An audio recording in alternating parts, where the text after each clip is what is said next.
एक मामूली सा स्पॉट बॉय किस तरह से फिल्म के अंदर सुपरस्टार बन जाता है। अब आप सोचोगे कि ये कौन सी फिल्म है जिसके अंदर एक स्पॉट बॉय सुपरस्टार बन जाता है, और बहुत सारे लोगों को तो ये मालूम भी होगा, उनको फिल्म का नाम भी पता चल गया होगा, क्योंकि उस फिल्म का वो फेमस डायलॉग लोगों के दिलों और दिमाग पे आज तक छाया हुआ है, क्योंकि वो डायलॉग आज तक लोगों के दिमाग में बैठा हुआ है और वो डायलॉग अमर हो चुका है। उससे वो किरदार निकल कर बाहर आया था। उसके बाद उस डायलॉग को बोलने वाले सुपरस्टार की वैल्यू कहां से कहां पहुंच गई थी, ये आप भी जानते हैं और हम भी जानते हैं। दोस्तों, उसी डायलॉग के माध्यम से मैं आपको बताने जा रहा हूं एक्टिंग की टिप्स, क्योंकि बहुत सारे लोग हैं जो एक्टिंग फील्ड में आना चाहते हैं, लेकिन उनसे स्क्रिप्ट याद नहीं होती है, उनसे डायलॉग याद नहीं होता है। लंबे से लंबे डायलॉग भी बोलना पड़ता है इस इंडस्ट्री के अंदर, लेकिन वो डायलॉग याद नहीं कर पाते हैं, और याद भी होता है तो फिर कैमरे के आगे जाकर वो भूल जाते हैं। लेकिन मैं इसी फिल्म के माध्यम से और उस डायलॉग के माध्यम से मैं आपको बताऊंगा कि डायलॉग याद कैसे करते हैं, एक स्क्रिप्ट को याद कैसे किया जा सकता है जो कि लॉन्ग टर्म तक आपको याद रहे, कैसे आपकी परफॉर्मेंस बेस्ट हो सकती है। तो चलते हैं हम उसी डायलॉग की तरफ और उस फिल्म की तरफ। लेकिन उससे पहले अगर आपने मेरे चैनल को सब्सक्राइब नहीं किया है तो प्लीज मेरे चैनल को सब्सक्राइब कर लीजिए, और अगर आपको वीडियो अच्छी लगे, इससे आपको लगता है कि कुछ सीखने को मिला है, तो चैनल को सब्सक्राइब करने के बाद कमेंट जरूर कीजिएगा और लाइक भी कीजिएगा। दोस्तों, मैं लास्ट में आपको एक ऐसा सरप्राइज दूंगा जिसके बारे में आपको पता नहीं है, क्योंकि मैं एक ऐसा सरप्राइज आपको वो परफॉर्म करके दिखाऊंगा। इस वीडियो के अंदर वो परफॉर्मेंस करके दिखाऊंगा जो गोविंदा जी ने की थी। तो अब हम चलते हैं अपनी इस एक्टिंग टिप्स की तरफ, जो बिगिनर्स के लिए है और जो एक्टर है ऑलरेडी उनके लिए भी है, कि हमसे स्क्रिप्ट याद क्यों नहीं होती। दोस्तों, उस फिल्म का नाम क्या है? उस फिल्म का नाम है स्वर्ग, जिसमें राजेश खन्ना साहब और गोविंदा जी, और वो डायलॉग जो था अरुण बख्शी साहब जब बुलवाते हैं उससे, तो वो डायलॉग था ना। तो अब जब डायरेक्टर अरुण बख्शी जी उसमें थे, उस डायलॉग के अंदर वो जो, क्योंकि फिल्मी सिनेमेटोग्राफी थी, उसके अंदर एक फिल्म बन रही थी, तो उस डायलॉग की बात कर रहे हैं। आपको पता चल गया वो डायलॉग कौन सा था? गोविंदा जी स्पॉटलाइट लेकर खड़े होते हैं और सामने वाले कलाकार जो कि उस डायलॉग पे परफॉर्म कर रहे होते हैं, लेकिन काफी देर तक करने के बावजूद वो उस पर परफॉर्म नहीं कर पाते, कहीं ना कहीं वो फंबल कर जाते हैं और उन्हें वो सामने का वातावरण डिस्टर्ब करता है। कभी लाइट, कभी कुछ ना कुछ कमी हो जाती है, जिसकी वजह से वो नहीं कर पाते कैमरे के आगे परफेक्ट परफॉर्मेंस दे पाते हैं। लेकिन वही डायलॉग बार बार बोलने की वजह से गोविंदा जी को याद हो गया था। लेकिन जब वो बार बार उसको नहीं कर पा रहे हैं तो पब्लिक हंसने लगी, और उसमें गोविंदा जी भी थे जो हंसने लगे उस डायलॉग पे उनकी परफॉर्मेंस देखने के बाद। लेकिन डायरेक्टर साहब जो है अरुण बख्शी साहब इरिटेट हो चुके थे बुरी तरीके से, तो उन्हें बड़ी खुंदक आई, क्योंकि जब आप खुद जानते हैं कि अगर कोई शूट चल रहा है, उस बीच में शूट के बीच में अगर कोई डिस्टर्ब करता है तो डायरेक्टर मां बहन कर देता है भाई। क्योंकि मैं तो एक्टर हूं, मैंने तो देखा है और मैंने भुगता भी है, क्योंकि शुरू में कोई भी व्यक्ति अगर इस लाइन के अंदर जाता है तो उसे सुनना पड़ता है भाई, उसे सीखना पड़ता है, गालियां भी सुननी पड़ती है। आज सलमान खान क्यों है? क्योंकि उसे सलमान खान बनाने वाला डायरेक्टर है, शाहरुख खान को शाहरुख खान बनाने वाला डायरेक्टर है, उसे भी उन लोगों को भी बहुत गालियां पड़ी है मेरे भाई। इसलिए इस गालियों से डरना नहीं है, सिर्फ आगे बढ़ना है। तो जब वो गोविंदा जी के हंसने से इरिटेट हो गए थे अरुण बख्शी जी, तो उन्होंने उससे बोला अरुण गोविंदा जी से, कौन हंसा भाई, कौन हंसा, किसने? तू हंसा। तो गोविंदा बोलते हैं सॉरी साहब, वो आप इतने प्यार से इन्हें समझा रहे हैं और वो समझ नहीं पा रहे हैं आपकी बात को, इसलिए मुझे हंसी आ गई। तो अरुण बख्शी जी कहते हैं, तू बोलेगा क्या ये डायलॉग? तू बोल सकता है क्या? नहीं साहब। तू बोलेगा? नहीं साहब, बुरा लग जाएगा। अब अरुण बख्शी साहब कहते हैं बुरा लग जाएगा, ये साला चैलेंज कर रहा है, उन्हें और खुंदक आता है। मतलब कि वो वो तो नॉर्मली बोल रहा है, लेकिन अरुण बख्शी साहब को खुंदक पे खुंदक आती चली जाती है, क्योंकि वो इरिटेट हो चुके थे तो उस एक्टर से जो उस डायलॉग को नहीं कर पा रहे थे, ऊपर से ये जो स्पॉटलाइट पकड़ के खड़ा है स्पॉट बॉय उससे। अब वो उसको कहते हैं तू बोलेगा, नहीं मैं नहीं बोलूंगा, तू बोलेगा, नहीं बोलूंगा। उसके बाद वो जब कहते हैं कि तू बोलेगा, वो खुंदक में आके गोविंदा जी कहते हैं हाँ आप बोलते तो मैं बोलूंगा, ठीक है।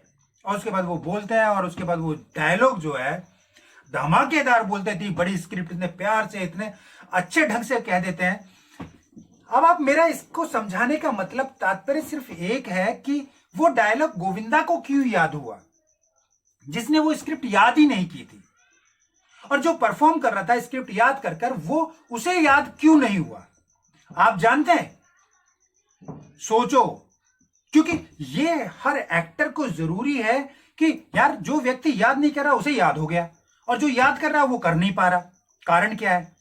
कारण मैं आपको बताता हूं, क्योंकि ज्यादा लंबी नहीं करेंगे हम वीडियो को। कारण मैं आपको बताता हूं, कारण ये है कि गोविंदा जी उस डायलॉग को बार बार सुन रहे हैं, क्योंकि वो रट नहीं रहे, वो सुन रहे हैं।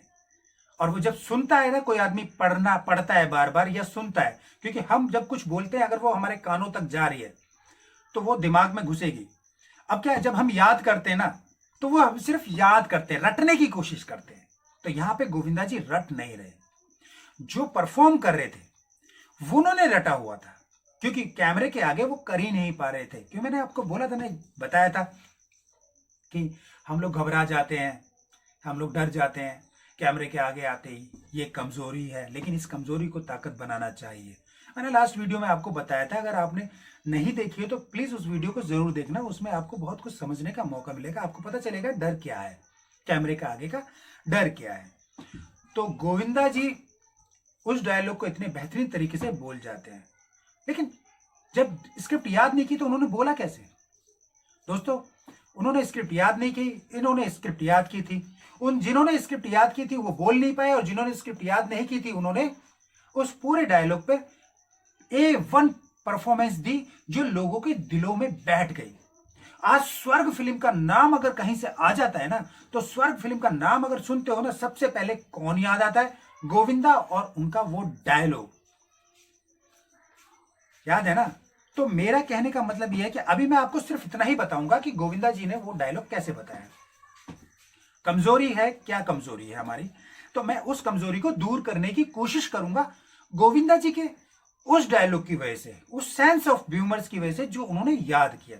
दोस्तों, मैं आपसे हमेशा यही बात कहता हूं कि स्क्रिप्ट 2 लाइन की हो या 10 लाइन की या 20 लाइन की या 3 पेज 4 पेज 5 पेज की, आप उसे पढ़ो, याद मत करो, सिर्फ आप उसको पढ़ो और उसे समझने की कोशिश करो कि इस स्क्रिप्ट के अंदर क्या है, ये स्क्रिप्ट हमें कौन सी कहानी बता रही है, इस स्क्रिप्ट के अंदर कौन कौन से किरदार छुपे हुए हैं, इस स्क्रिप्ट में जो किरदार है वो किससे बात कर रहा है और उसका मूड क्या है।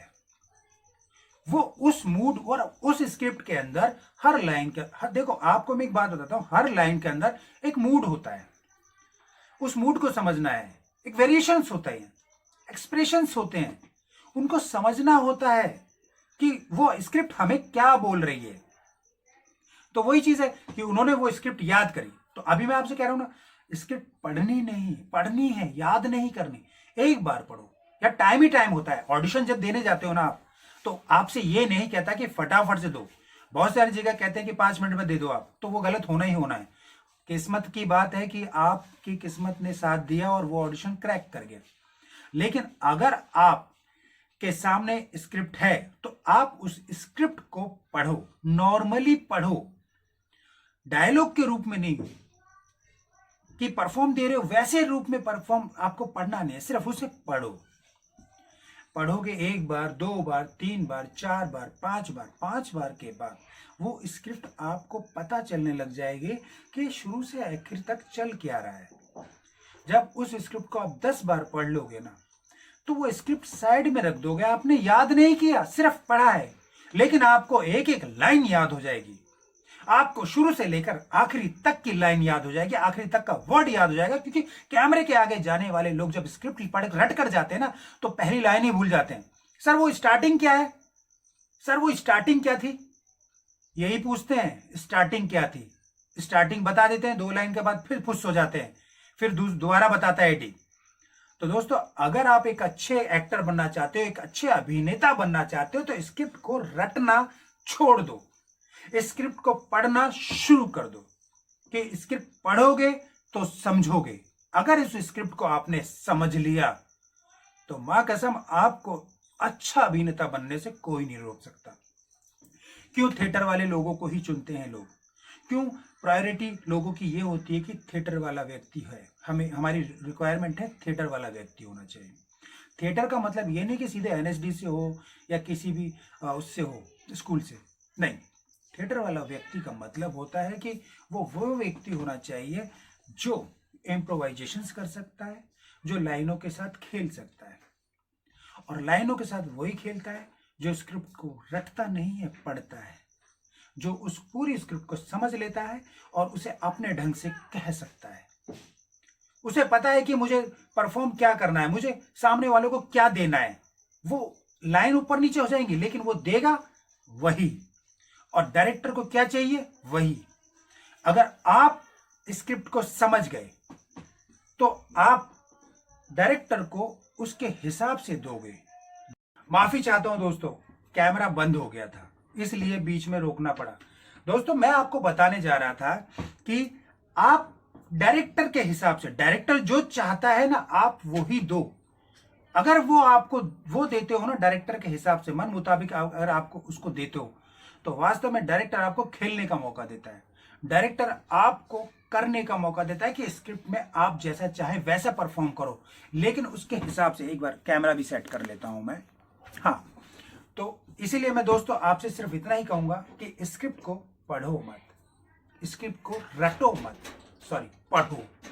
1 बार 2 बार 3 बार 4 बार 5 बार 6 बार 7 बार, जब तक वो आपको पूरी तरीके से आप उस स्क्रिप्ट को घोल कर पी ना जाओ, जब तक उसका एक एक शब्द, एक एक लाइन आंख बंद करके आपको दिखने ना लग जाए।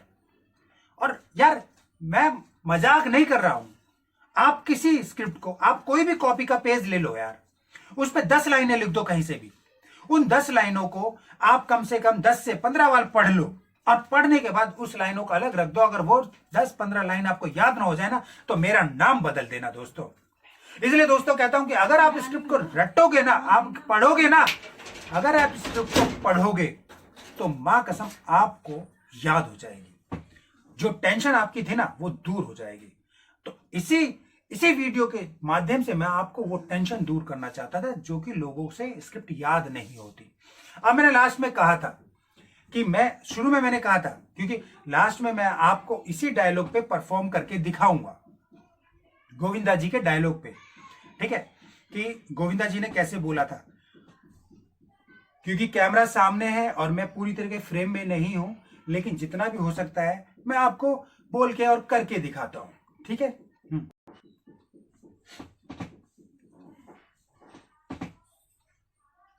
हाँ हाँ मैं मुजरिम हूं, जुर्म की काली दुनिया के लोग मेरे नाम से भी कांपते हैं, इंसान के नाम पे एक मिनट देखो, मेरे से हुआ ना फंबल, मेरे से फंबल हो गया। क्यों? क्योंकि मैं बहुत देर से बात कर रहा था, लेकिन अभी फिर दोबारा से करता हूं ना ट्राई, ठीक है, देखना। हाँ मैं मुजरिम हूं, जुर्म की काली दुनिया के लोग मेरे नाम से भी कांपते हैं, इंसानियत के नाम पर बदनुमा धब्बा हूं। मैं जानता हूं कि तुम नफरत करती हो, मुझे दुनिया का सबसे बुरा इंसान समझती हो, मगर मेरा यह विश्वास है कोई भी इंसान बुरा नहीं होता, कोई भी इंसान अपने मां के पेट से बुरा पैदा नहीं होता, कोई भी चोर खुशी से चोरी नहीं करता, कोई भी डाकू अपनी खुशी से डाका नहीं डालता, कोई भी तवायफ अपनी खुशी से अपना जिस्म नहीं बेचते। वक्त और हालात उसे ऐसा करने पर मजबूर कर देते हैं, और तुम तो जानती हो भूख और गरीबी से मरे हुए इंसान को कफन तक नसीब नहीं होता है। तब से मैंने उस दुनिया से सिर्फ एक ही चीज सीखी है, एक ही सबक पाया है कि इस दुनिया में गरीब पैदा होना कोई जुर्म नहीं है, लेकिन गरीब मरना सबसे बड़ा जुर्म है, सबसे बड़ा पाप है। दोस्तों ये एक डायलॉग था जो मैंने करने की कोशिश की है, लेकिन अगर मैं सिंगल परफॉर्म करता ना तो शायद आपको बहुत अच्छा करके भी देता। अगर आपको ये डायलॉग आपको सिंगल चाहिए तो मैं इसे सिंगल आपको दूंगा, और फिर आप देखना कि क्या करता हूं मैं उस पर। तो मैं आपको इसके माध्यम से सिर्फ यही बताना चाह रहा था कि स्क्रिप्ट को पढ़ना सीखो, रटना नहीं। ठीक है, तो मैं जानता हूं कि आप भी स्वर्ग के गोविंदा की तरह, जो स्पॉटलाइट पकड़ के खड़ा था, स्पोर्ट बॉय था, सुपरस्टार बन जाता है, और आप भी सुपरस्टार बन जाओगे गोविंदा की तरह से। दोस्तों, अगर आपको ये वीडियो अच्छी लगी हो तो मेरी इस वीडियो को लाइक करना, कमेंट करना। अगर आप किसी भी डायलॉग पे मुझसे बुलवाना चाहते हैं, मैं उस पर परफॉर्म भी करूंगा, और मैं चाहूंगा कि आप भी इस डायलॉग के ऊपर परफॉर्म करें, और वीडियो बनाकर लिंक मुझे कमेंट्स में सेंड कर दें। मैं उसे देखूंगा, और देख के मैं उसे आपको